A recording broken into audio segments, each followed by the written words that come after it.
रवींद्र वस्त्र निकेतन सलगरे घेऊन आलेत खास लग्न बस्ता ऑफर। नवरदेव नवरीसाठी भन्नाट ऑफर। 15,000 रुपयाची खरेदी करा आणि फक्त 10,000 रुपये भरा।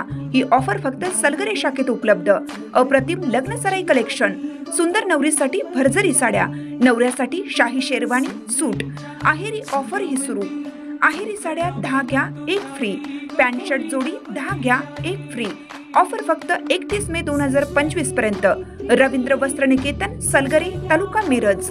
शेतकऱ्यांना चौपट मोबदला मिळण्याचा मार्ग मोकळा। मुंबई मंत्रालयात बैठक। आमदार राजेंद्र पाटील यड्रावकर यांचा पाठपुरावा।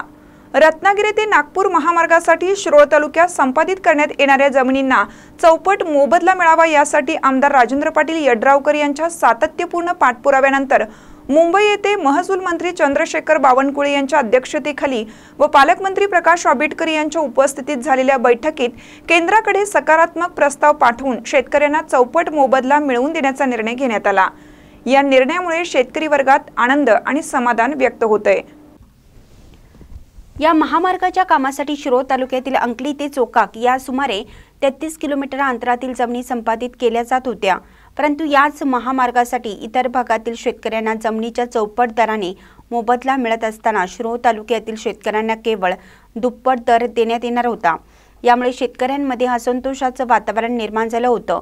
एकाच रस्त्यासाठी वेगवेगळे मोबदले दर लागू केल्याने शेतकऱ्यांवर अन्याय होणार होता। या पार्श्वभूमीवर आमदार राजेंद्र पाटील यड्रावकर यांनी हा मुद्दा मुख्यमंत्री देवेंद्र फडणवीस यांच्याकडे वेळोवेळी मांडला। त्यांनी शेतकऱ्यांच्या समस्या समजावून सांगत 4 पट मोबदल्याची मागणी केली। मुख्यमंत्री फडणवीस यांनी या विषयावर गंभीरतेने विचार करत तातडीनं बैठक घेण्याचं आश्वासन दिलं होतं। या आश्वासनानुसारच मंत्रालयात महसूल मंत्री चंद्रशेखर बावनकुळे यांच्या अध्यक्षतेखाली बैठक घेण्यात आली। या बैठकीत महामार्ग प्राधिकरण व जिल्हा अधिकारी कोल्हापूर यांनी सकारात्मक प्रस्ताव राज्य सरकारकडे तातडीनं पाठवण्याचे आदेश देण्यात आले। राज्य सरकारच्या वतीनं केंद्राकडे सदरचा प्रस्ताव पाठवून शेतकऱ्यांना 4 पट मोबदला मिळवून देणार असल्याचे बैठकीत सांगण्यात आलं। बोलताना सांगितलं की शेतकऱ्यांच्या हक्कासाठी मी कायम लढा दिला आहे। शेतकऱ्यांच्या जमिनींना वेगवेगळे दर देण्याचा निर्णय अन्यायकारक होता। हा अन्याय दूर करून आता शेतकऱ्यांना 4 पट मोबदला मिळवून देण्यासाठी केंद्राकडे सकारात्मक प्रस्ताव पाठवण्याचा निर्णय झाल्याने लवकरच शेतकऱ्यांना 4 पट मोबदला मिळण्याचा मार्ग मोकळा झाला आहे।